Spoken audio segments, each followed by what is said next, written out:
Oh hey, good to see you. I just want to show you how quick and easy it is to do your own under bonnet checks. If you've got a minute, come and I'll show you what to do.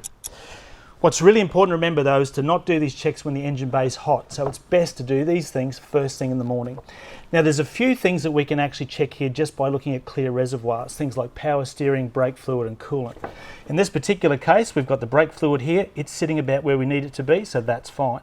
The coolant level though, if we look at the marker, is a little bit low, my friends, so we are going to need to buy some coolant and top that up. Now again, what's really, really important, don't touch that area if the engine bay is hot. It's got to be nice and cool. Topping up the windscreen washer bottle is easy. We just pop that cap off, we can add the solution into here to the max level and then simply clip that shut. Now the next thing we want to do is to check the engine oil. Can you just hand me that rag for a sec? Top.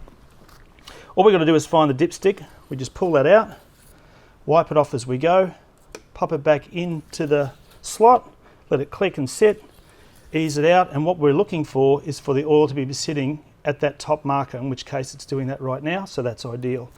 Now if I had to add any engine oil, if that was a bit low, all I have to do is make sure I've got the right oil for the engine, screw that cap off, add a little bit of oil just slowly at a time and keep checking that level. Really important, you don't want to overfill that particular engine sump, really critical.